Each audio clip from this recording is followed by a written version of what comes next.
My sister posted my safe house location online to prove I was overreacting. 2 hours later, the police found someone waiting outside the door. You posted what online? My voice cracked as I stared at my phone screen. Oh, relax, Ainsley, it's just TikTok, my sister Kelsey said, laughing like I'd told a joke. Your whole damsel in distress routine was getting embarrassing. Kelsey, that's a safe house. Do you understand what that means? Please, Brandon's not dangerous. You're just being melodramatic like always. My sister posted my safe house location online to prove I was overreacting. Hi, I'm Ainsley. Today I'm going to tell you my story. But before I continue, please like, share, and subscribe to hear more stories like this. So here's the thing about having a sister who thinks she's always right. She'll burn your entire life down just to prove her point. I'm 33, work as a healthcare claims processor, and until 3 years ago, I thought I had a fairly normal family.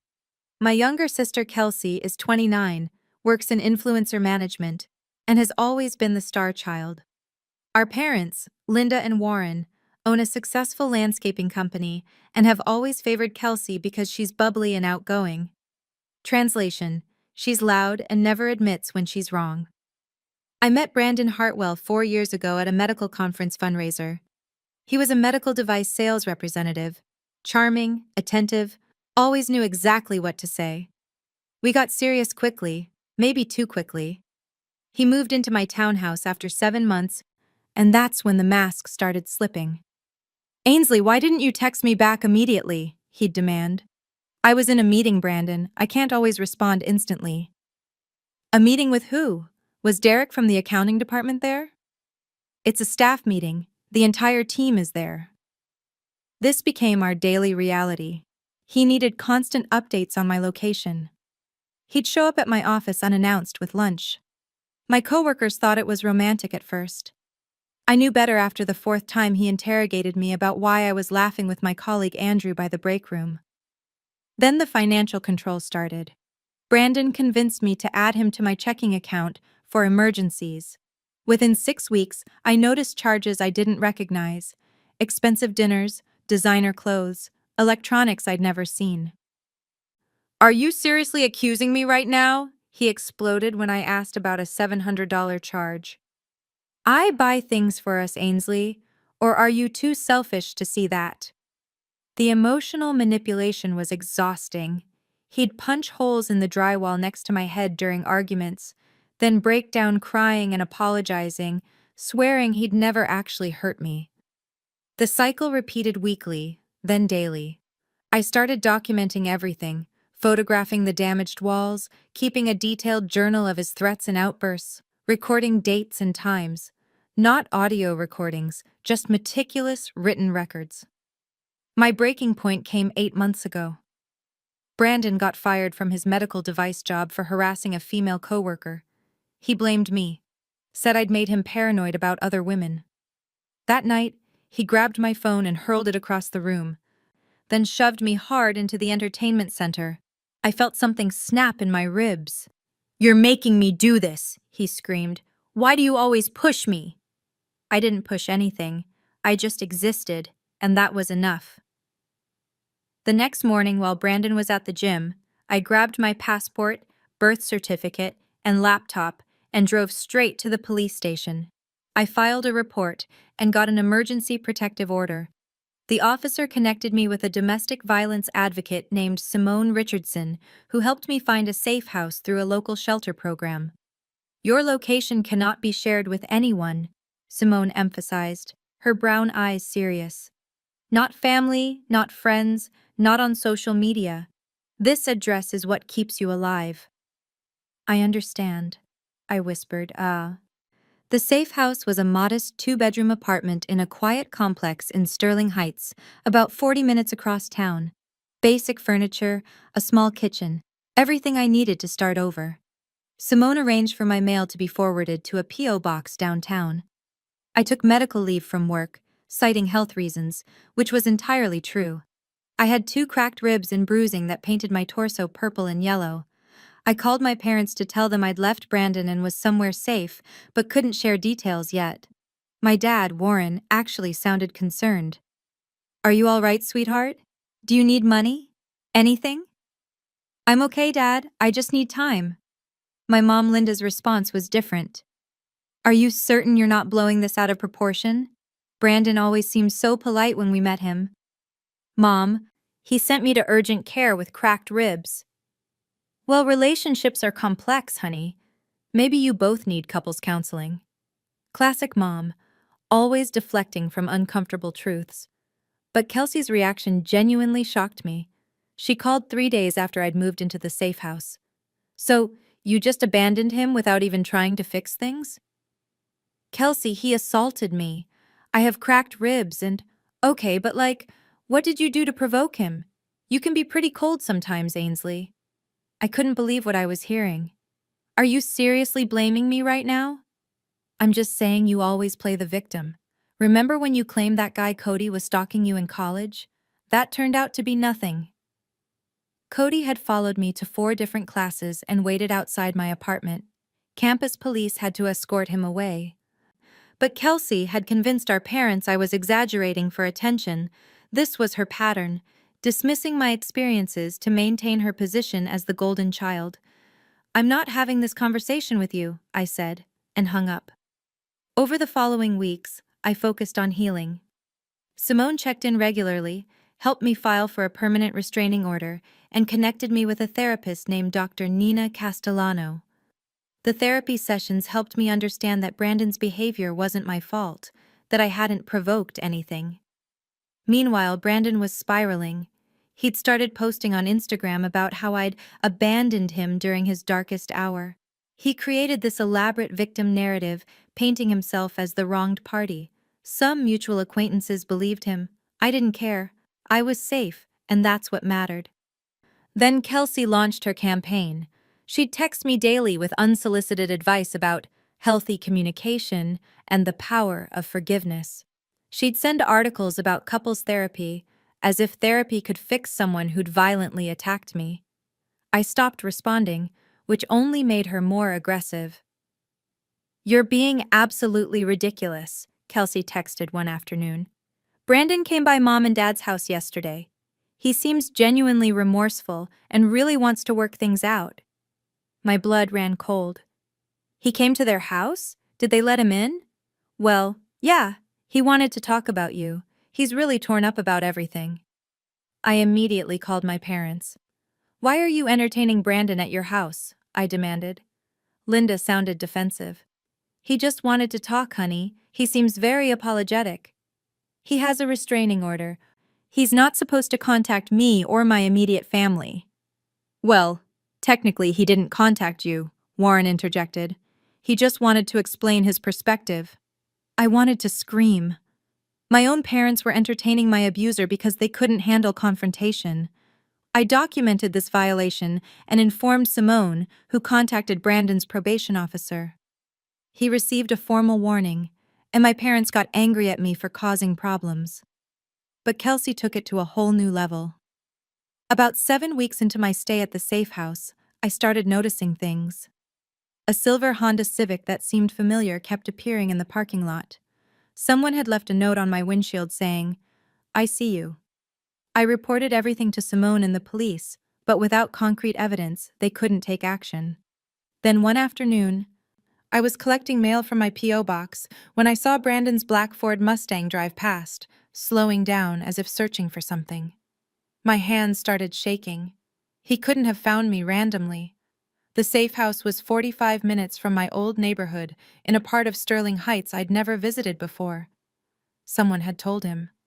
I drove back to the apartment complex, triple-checked all my social media privacy settings, and Googled my name. That's when I found it. Kelsey had posted a TikTok 3 days earlier showing herself visiting my sister at her adorable new place. The video showed her standing in front of the apartment complex with the building number 3847 clearly visible behind her. She'd tagged Sterling Heights and used hashtags like #SistersDay and #FreshStarts. The video had been up for 72 hours before getting taken down, but I'd managed to screenshot it from a mutual friend's phone. My hands trembled as I stared at the image.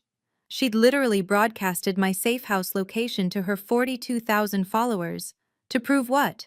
That I wasn't really in danger? That my concerns were overblown? I called her immediately. You posted where online? My voice cracked. Oh, relax, Ainsley. It's just TikTok. Your whole damsel in distress routine was getting embarrassing. Kelsey, that's a safe house. Do you understand what that means? Please. Brandon's not dangerous. You're just being melodramatic like always. He assaulted me. He violated his restraining order. And now he knows exactly where I live because of you.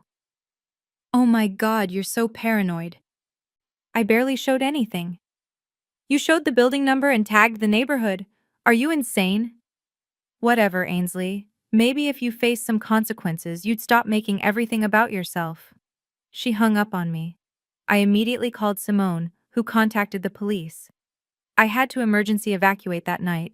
Simone found me a room at a Comfort Inn while they arranged new placement. I was back to square one, terrified, constantly looking over my shoulder, jumping at every sound. But here's where Kelsey's actions started catching up to her. I filed a police report about the TikTok post endangering my safety. The detective assigned to my case, Officer Christopher Valdez, was extremely interested in the fact that Kelsey had deliberately compromised a protected location. This is serious, Ms. Hartwell, Detective Valdez said, reviewing the screenshots. Interfering with protective measures can carry significant legal consequences. I also contacted an attorney named Lawrence Foster, who specialized in family law and protective orders. Lawrence explained that I could pursue a civil lawsuit against Kelsey for reckless endangerment and intentional infliction of emotional distress. Your sister's actions directly violated your safety protocol, Lawrence said, adjusting his reading glasses. The shelter program has documentation that she was explicitly instructed not to share your location. We have an exceptionally strong case. But I wanted Kelsey to face social consequences first. I took screenshots of everything.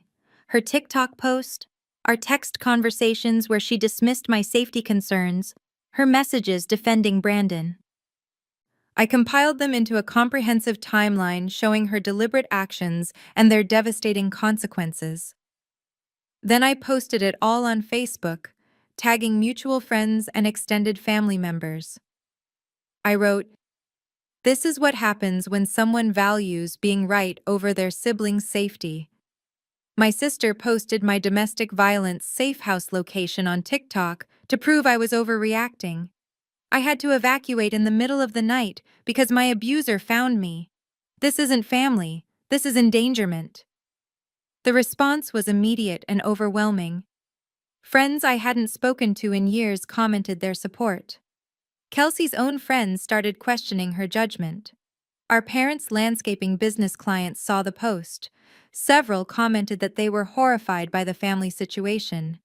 Kelsey tried defending herself in the comments. She's exaggerating everything. It was one video. She's always been so dramatic about everything. But people weren't buying it. Someone commented, "You posted a safe house location. What is wrong with you?" Another wrote, "I work in social media marketing, and even I know you never share someone's address without permission, especially in a domestic violence situation. This is absolutely unforgivable." The fallout escalated rapidly. Kelsey's employer, a digital marketing agency that prided itself on social responsibility, saw the post. They launched an internal investigation. How could they employ someone who'd weaponized social media to endanger a domestic violence survivor? Her professional judgment was fundamentally compromised. They terminated her employment within 5 days. "This is your fault," Kelsey screamed when she called me. "You ruined my entire career." "No, you ruined your career when you posted my safe house on TikTok. Actions have consequences, Kelsey. I'm your sister. You're supposed to protect me." "Like you protected me when you gave Brandon my location? When you told our parents I was overreacting? You protected him, not me." She tried getting our parents to intervene, but the damage was spreading. Diane and Warren's landscaping company started losing clients who'd seen my Facebook post and felt uncomfortable supporting a family that had enabled abuse. 4 major contracts, including the grounds maintenance for Riverside Plaza and the Thornhill Country Club, canceled within 10 days, not enough to bankrupt their business, but enough to make them finally pay attention. My dad called me, his voice strained and tired. Ainsley, this situation has gotten completely out of hand. Can't we all just move forward? Move forward? I repeated incredulously. Dad, Kelsey put my life in danger. Mom told me I provoked my own assault. You both let Brandon into your house despite the restraining order. What exactly should we move forward from? We're family. Family doesn't endanger each other to win an argument. Family doesn't defend abusers. Family doesn't victim blame. My mom tried a different approach, sending lengthy text messages about forgiveness and healing. We all make mistakes, honey. Kelsey feels absolutely terrible about everything. Can't you find it in your heart to let this go? Did Kelsey actually apologize? I asked. There was a long pause before Mom responded. Well, she's been through so much lately with losing her job, and that's not an apology. That's an excuse. She hasn't once said she was wrong or that she's sorry. She just wants me to make her consequences disappear. Lawrence moved forward with the civil lawsuit. During the discovery process, we learned something that made my blood run cold. Kelsey had actually visited the safe house twice before posting that TikTok. She'd taken multiple photos and videos, deliberately selecting which ones would get the best engagement numbers. She'd known exactly what she was doing. The evidence was damning. Text messages between Kelsey and Brandon showed she'd been feeding him information about me for weeks. Not my location initially, but details about my mental state, my therapy appointments, my daily routines. She'd been his informant, all because she thought I was being dramatic. When confronted with this evidence during her deposition, Kelsey finally broke down. I just wanted everyone to see she was perfectly fine, she sobbed. She was ruining family dinners with all this drama about Brandon. He seemed genuinely sorry, and she wouldn't even consider talking to him. So you endangered your sister's life to make family dinners more comfortable? Lawrence asked calmly. I didn't. I didn't think he'd actually do anything. I thought if Ainsley saw he knew where she was and nothing happened, she'd realize she was overreacting. There it was. She'd deliberately led my abuser to my safe house as some twisted social experiment to prove her point.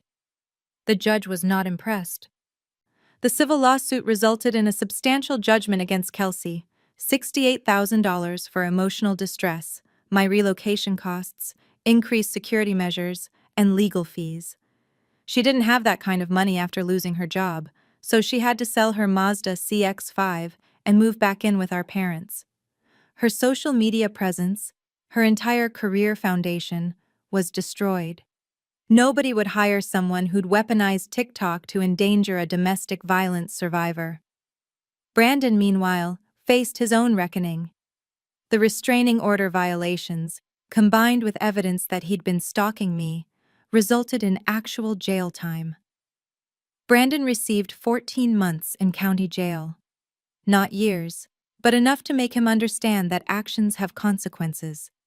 His family, who'd always defended him and made excuses for his behavior, finally saw him for what he truly was when the judge detailed his pattern of abuse, manipulation, and stalking during sentencing. His mother actually apologized to me in the courthouse hallway, tears streaming down her face.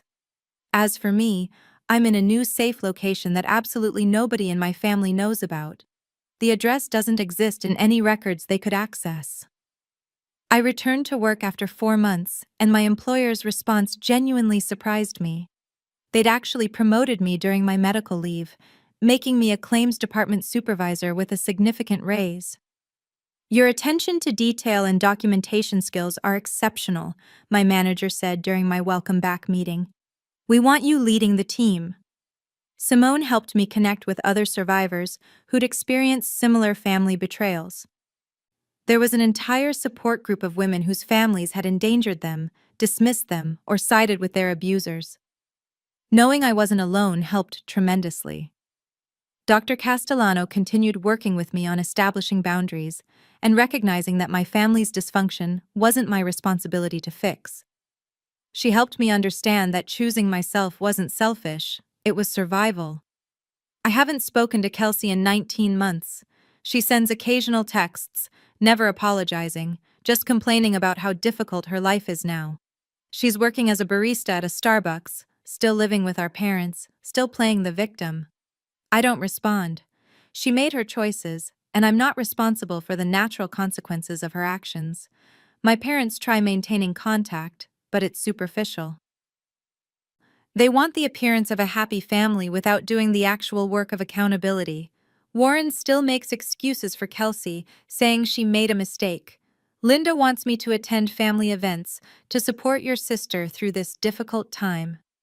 I declined their last Thanksgiving invitation with a simple text.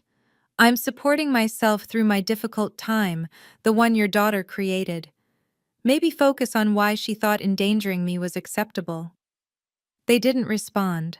The truth is uncomfortable, and they've never been good with discomfort.